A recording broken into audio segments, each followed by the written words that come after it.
¿Por qué las religiones cristianas difieren en sus creencias si todas basan su fe en el mismo libro, en la Biblia? ¿Será que la Biblia no es clara? En absoluto, la Biblia es muy clara, pero hay una muy eficiente y elaborada manipulación del texto bíblico por parte de las religiones para defender las falsas doctrinas que vienen enseñando hace siglos.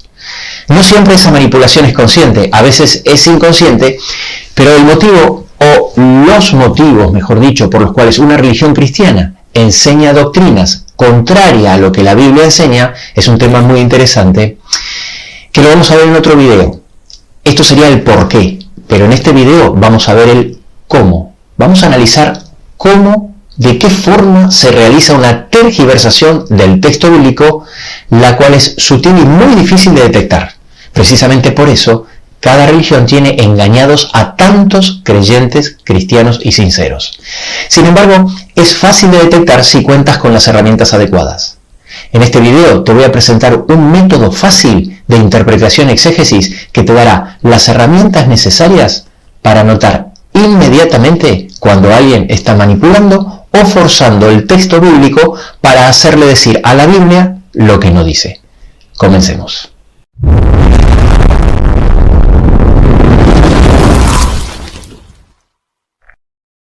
Sin ninguna duda, la correcta comprensión de las doctrinas bíblicas son una de las llaves indispensables para poder entender las profecías y especialmente el Apocalipsis. ¿Cómo vamos a entender lo que se enseña de la resurrección si no tenemos una correcta comprensión de la doctrina del estado de los muertos? ¿O cómo vamos a entender el juicio sin una correcta comprensión de la ley de Dios? ¿O el plan de salvación sin entender el ministerio intercesor de Cristo o la doctrina de la justificación por la fe? Es imposible. Así que hay tanto en juego en la correcta comprensión de una doctrina que habiendo tantas religiones cristianas que difieren en las enseñanzas de su dogma, yo no puedo arriesgar a tener o no tener la suerte de estar justo en una religión que me enseña todas las doctrinas correctamente. Y por eso tenemos que comprobar por nosotros mismos si estamos en lo correcto. ¿Cómo hacemos esto? Aplicando, por supuesto, los principios de interpretación y exégesis. La mayoría de las religiones cristianas están de acuerdo con estos principios de interpretación que son sencillos y lógicos, pero no siempre se aplican. Estos principios nos protegen de falsos maestros con sus propias interpretaciones, que te puedo asegurar que abundan. Existen innumerables libros que hablan de este tema y cuya lectura puede ser pesada y tediosa. La idea de este video es resumir de forma sencilla estos principios, que los podamos entender con ejemplos prácticos y aplicarlos de forma fácil, detectando inmediatamente si se está manipulando el texto bíblico. Para saber con certeza lo que la Biblia enseña sobre un tema, el paso lógico es muy sencillo. Hay que analizar todos los textos que hablan claramente del tema que estamos estudiando. Así de sencillo. Vamos a desgranar esta frase en dos partes. En primer lugar, se analizan todos los textos. No podemos sacar una enseñanza de la Biblia de un solo versículo, y mucho menos un dogma. ¿Por qué? Bueno, por motivos obvios. Si tomo un versículo aislado, puedo demostrar en la Biblia cualquier cosa. Habrás oído por ahí decir que un texto sin su contexto es un pretexto. En segundo lugar, tienen que ser textos que hablen claramente del tema que estamos estudiando. Es fundamental que los versículos estén tratando el tema. Y aquí también se encuentra gran parte de las falacias sutiles. Así que, para no caer en el engaño de la manipulación del texto, se hace totalmente imprescindible analizar el contexto. Y eso quiere decir nada más ni nada menos que ver todo lo que la Biblia habla al respecto, y no solo el versículo o los versículos que el predicador o el maestro de turno escoge para justificar su doctrina. Ese contexto lo vamos a dividir en tres. En primer lugar está el contexto inmediato, que es la idea central de la que viene hablando el autor. Después está el contexto mediato del autor, es decir, todo lo que escribió el autor sobre ese tema en el resto del libro y en otros libros si escribió más de uno. Y por último está el contexto general de la Biblia, lo que dijeron el resto de los autores en todos los libros de la Biblia. Si hacemos esto, si buscamos todos los textos que hablan del tema y los buscamos sin una idea preconcebida, vamos a encontrar una gran cantidad de versículos con lo que se llama la idea predominante en toda la Biblia, es decir, la doctrina verdadera. Tengan en cuenta que en teología, al igual que en cualquier ciencia del saber, siempre se debe ir de lo fácil a lo difícil. Y lo lógico para abordar un tema sería ir del texto sencillo y claro que explica el tema sin ninguna duda, para luego comprender los más complejos y de profundidad teológica.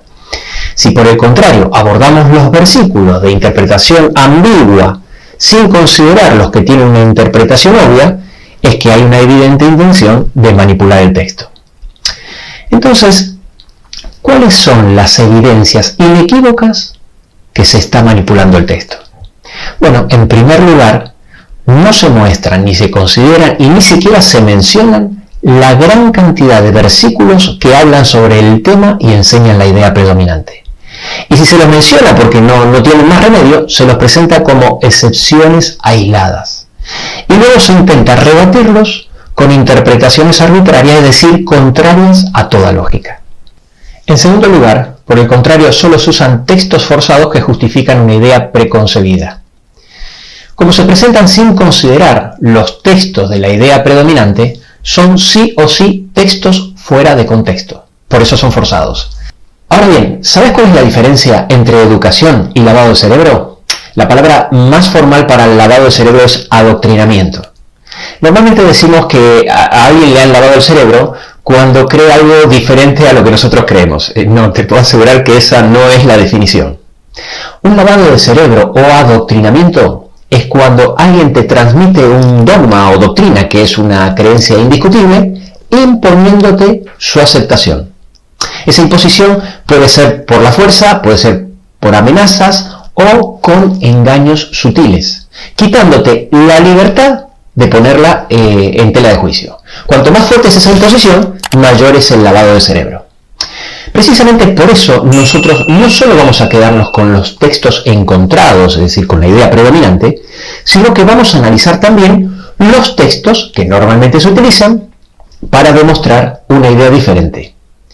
Estos textos forzados los vamos a dividir en 5 grupos o tipos diferentes.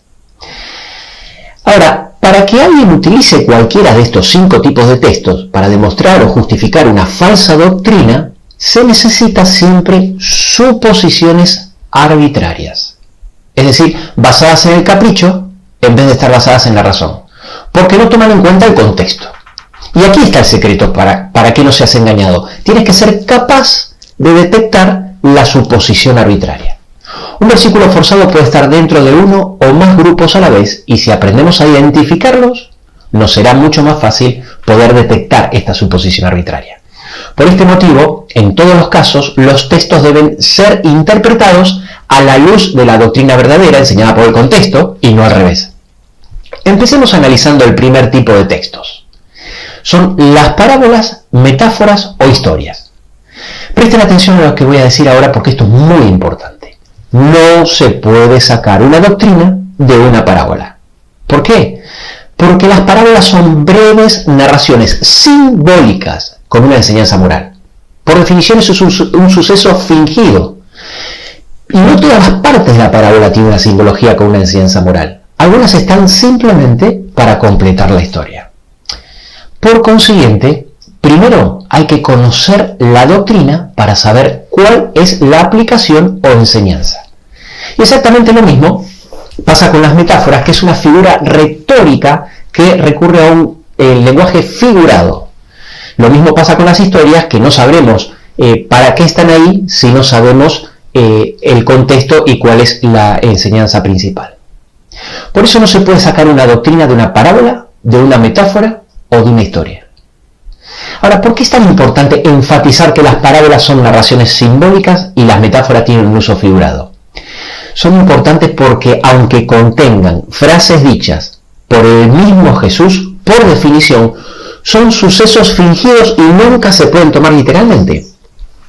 Vamos a ver un ejemplo práctico de lo que estamos diciendo con la parábola de la oveja perdida que se encuentra en Lucas capítulo 15 del 4 al 7. En esta parábola, uno que tenía 100 ovejas pierde una y deja 99 para ir a buscar a la que se le había perdido.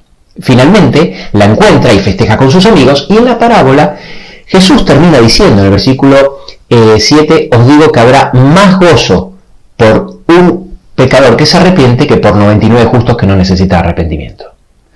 Entonces, utilizando esta última frase, yo concluyo interpretando que hay gente en este mundo que no necesita arrepentimiento. Y alguien puede decir, Cristian, eso es ridículo, porque hay muchos textos en la Biblia que dice que todos hemos pecado y que todos necesitamos arrepentimiento. Pero yo puedo argumentar que es así porque Jesús lo dijo en una parábola. ¿Te das cuenta que no se puede sacar una doctrina o enseñanza de una parábola si contradice todo lo enseñado al respecto por Jesús, los profetas y los apóstoles? Es decir, como las parábolas son interpretadas a la luz de la doctrina verdadera, enseñada por el contexto, y no al revés, ahora que conozco el contexto, me doy cuenta que la enseñanza de la parábola que estamos viendo es el gozo del cielo por cada arrepentido, y el resto está para rellenar la historia. Esto lo explicó muy bien Jesús en Lucas capítulo 8 versículo 10 cuando dijo: a vosotros os es dado conocer los misterios del reino de Dios, pero a los otros por parábolas, para que viendo no vean y oyendo no entiendan. Es decir, en este caso vosotros, los que escuchan y conocen la palabra de Dios, y los otros son los que no escuchan, no conocen la palabra de Dios, los cuales oyendo las parábolas no entienden. Así que siempre las parábolas, las metáforas, las historias deben ser interpretadas a la luz de las doctrinas verdaderas enseñadas por el contexto y nunca al revés. Pasemos al segundo grupo de versículos forzados. Son los textos que hablan de otro tema, donde claramente se nota que el autor está hablando de otra cosa y no trata directamente el tema que nosotros estamos estudiando. Es lo que veníamos hablando anteriormente y una de las formas más sutiles de confundirnos sin que nos demos cuenta. Cuando el versículo no habla directamente del tema que estamos estudiando, como es lógico, debemos ir de lo fácil y claro a lo difícil, confuso y ambiguo. Es decir, primero hay que conocer la doctrina, debemos ir a los textos que sí estén hablando del tema para saber si efectivamente podemos relacionar este versículo y cuál es la interpretación correcta. Para que lo entiendan mejor, les voy a poner un ejemplo no bíblico, es decir, un ejemplo de la vida cotidiana actual para ser más breve. Los ejemplos bíblicos nos llevarían un poquito más de tiempo y ya los vamos a ver en detalle cuando analicemos cada una de las doctrinas. Vamos a imaginar que una maestra le da un comunicado a sus alumnos y les dice: chicos, no debemos esperar a que toque el timbre del final del recreo que nos indica que debemos entrar al aula para ir al baño. Debemos ir al baño mientras dure el recreo antes de que toque el timbre.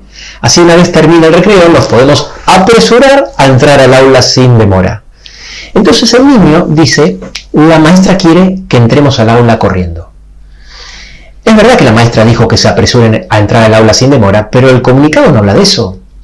El comunicado no trata de la forma como tienen que entrar al aula y mucho menos dice que tienen que entrar corriendo. Esa fue una deducción del alumno. Y esto es lo que se hace continuamente con el texto bíblico, pero con un agravante. El agravante es que tanto el manual de la escuela como un par de carteles que hay en los pasillos está indicado que está prohibido correr en los pasillos. Conociendo el contexto del manual y los carteles en este caso, nos daremos cuenta, en primer lugar, que no debemos entrar corriendo.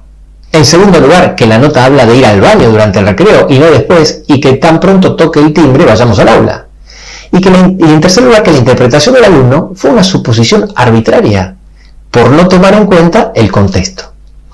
Presta mucha atención a lo que te voy a decir. Este ejemplo es muy obvio y fácil de entender, pero cuando el ejemplo derrumba una doctrina que fue la base de tu fe durante toda tu vida, muchos no lo ven, no lo entienden, no lo pueden asimilar. Tienen un paradigma grabado a fuego que es muy difícil de borrar. Por eso también se habla tan severamente en la Biblia de los falsos maestros que enseñan falsas doctrinas. El tercer grupo de textos forzados son los textos de interpretación ambigua.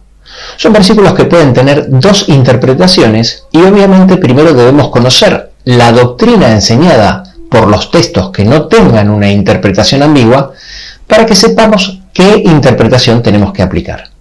Los textos de interpretación ambigua pueden tener dos interpretaciones posibles y para respaldar la falsa doctrina, a veces se aplica la interpretación menos probable en el mejor de los casos, pero muchas veces se aplica la interpretación totalmente improbable, al no tomar en cuenta todo el arsenal de textos de la Biblia que enseña lo contrario. Vamos a poner un ejemplo de un texto que se utiliza muchísimo para justificar que las personas deben ser bautizadas de bebés. Es el texto que está en Hechos, capítulo 16, versículos 33, que dice: y él, tomándolos en aquella misma hora de la noche, les lavó las heridas y enseguida se bautizó él con todos los suyos. Entonces ellos, tomando la frase bautizó a todos los suyos, interpretan que bautizó a los niños pequeños y a los bebés, usando este texto como prueba de que debemos bautizar a los recién nacidos. No vamos a analizar todo el contexto de esta doctrina, pero si simplemente mirásemos el versículo anterior, el versículo 32, que dice: y le hablaron la palabra del Señor a él y a todos los que estaban en su casa, la suposición lógica, tomando el contexto, sería concluir que todos los suyos que se bautizaron son los descriptos del versículo anterior, que dice todos los que estaban en su casa, y que le hablaron la palabra del Señor. Luego, nunca pueden estar incluidos ahí los bebés. Pero además, aunque no tomes en cuenta el contexto, existen otras posibilidades muy probables. Por ejemplo, de que no hubiese niños pequeños en su familia y que todos eran mayores de 12 años. Con lo cual, no podemos tomar este versículo para justificar la doctrina del bautismo de los infantes, porque lo estamos haciendo basado en una suposición arbitraria. En el cuarto grupo de textos forzados tenemos los textos de traducción ambigua. Como ustedes bien saben, toda traducción es interpretativa. Los textos de traducción ambigua pueden tener dos traducciones posibles, y para respaldar la falsa doctrina suelen hacer lo mismo que el caso anterior de interpretación ambigua. Es decir, a veces se aplica la traducción menos probable, eso en el mejor de los casos, y en muchas ocasiones se aplica la traducción totalmente improbable, por no tomarse en cuenta el contexto. Como siempre, primero hay que conocer la doctrina para saber qué traducción tenemos que aplicar. Pongamos un ejemplo bíblico sin detenernos demasiado en él. Para justificar la doctrina de la inmortalidad del alma, se cita hasta el cansancio el texto que está en Lucas 23:43, donde Jesús le dice al ladrón en la cruz: de cierto te digo, hoy estarás en el paraíso conmigo. Entonces, los que utilizan este texto interpretan que es evidente que al morir el alma va al cielo, por eso le pudo decir Jesús que ese mismo día el alma del ladrón estaría en el paraíso con él. Acá tenemos un caso típico de traducción ambigua, porque las comas simplemente no existían en el griego del Nuevo Testamento, aparecieron varios siglos después. Entonces, dependiendo de dónde se ponga la coma, Jesús pudo haber dicho también: de cierto te digo, hoy estarás conmigo en el paraíso. Ahora bien, se sabe con certeza que esta es la traducción correcta por varias razones, pero te voy a mencionar solamente una, ya que con esta tenemos suficiente. Cuando Jesús resucita, lo primero que le dice a María en Juan 20:17 es: no me toques, porque aún no he subido al Padre. Con lo cual, la suposición lógica, tomando en cuenta el contexto, es que Jesús nunca le pudo haber dicho al ladrón que ese mismo día estaría en el paraíso, ya que Jesús mismo dejó bien claro que el domingo aún no había ascendido. Con lo cual, la interpretación es una suposición arbitraria, y en mi opinión esta es una de las manipulaciones bíblicas más descaradas, ya que de las dos traducciones posibles se toma la totalmente improbable. Por último, en el quinto grupo de textos forzados tenemos los textos que están fuera de contexto sociocultural. ¿Qué quería decir el autor en esa época, en ese lugar y en esa cultura? ¿O cuál era el problema de la época o del lugar que el autor estaba tratando, que puede ser diferente al tema que nosotros estemos estudiando? Y como siempre, debemos primero conocer la doctrina que la Biblia enseña para saber si el significado o el tema están fuera de contexto. Para finalizar, los pasos de las evidencias para manipular el texto bíblico, en tercer lugar, se presentan estos textos forzados como argumentos irrefutables, ignorando, insisto, el contexto indispensable para poder interpretar el versículo correctamente. Aunque no es el tema de este video, quiero decirte que esta situación de enseñanzas con falsas doctrinas a través de la manipulación del texto bíblico está claramente advertida en la profecía bíblica con una simbología riquísima. Hay muchos textos en la Biblia que dicen que la sangre de Cristo representada por el jugo de la vid representa la palabra de Dios, es decir, la doctrina verdadera. Como por ejemplo en Juan 6:53, donde dice: si no coméis la carne del Hijo del Hombre o bebéis su sangre, no tenéis vida en vosotros. Y luego en el versículo 63 aclara: las palabras que yo os he hablado son espíritu y son vida. La palabra de Dios adulterada, es decir, la falsa doctrina, es el vino de la fornicación, ya que es la verdad fermentada y adulterada. Los que transmiten esta falsa doctrina son llamados falsos maestros, contra los cuales hay advertencias tremendas por la Biblia, como por ejemplo la que está en 2 Pedro 2.1, que dicen que tendrán destrucción repentina. Y los que saben que están equivocados y aún así lo siguen enseñando, es decir, continúan enseñando a conciencia, se transforman en lo que la profecía llama falso profeta, lo cual es gravísimo hasta el punto que en Apocalipsis 19:20 y 20:10 se les asigna el mismo castigo que el dragón y que la bestia. Cuando en Apocalipsis 12:9 dice que Satanás engaña al mundo entero, el tercio de la población cristiana de nuestro planeta no queda afuera de esta afirmación. Todo este sistema de engaño creado por las religiones cristianas, la profecía lo llama Babilonia, que significa confusión. Ahora bien, con respecto a los creyentes que están en el error porque desconocen, son el pueblo de Dios invitado a salir de Babilonia. Pero aquellos que, habiendo conocido, no aceptan la verdad, son llamados los que están embriagados con el vino de la fornicación. Son los que no pueden abandonar el error, al igual que el borracho no puede abandonar el alcohol, y finalmente se pierde en su vicio.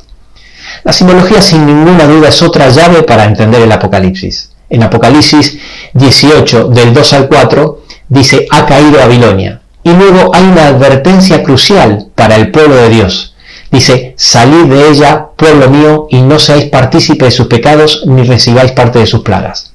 Al final, el destino de los que persisten en las falsas enseñanzas es el mismo que el de los falsos maestros por haber confiado más en el hombre que en Dios. Acompáñame a repasar las enseñanzas de la Biblia utilizando estas herramientas y te aseguro que te vas a sorprender y así poder salir de Babilonia, porque de esta decisión puede depender tu salvación y la de tu familia.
make me smile. I know you are doing hard work to make things possible. I want to let you know that I am with you, and I will be forever. When you talk, I want to listen to you for hours. When you are there beside me, I feel like looking at you all the time. My love for you will never really change. Just want to tell you that you mean a lot to me.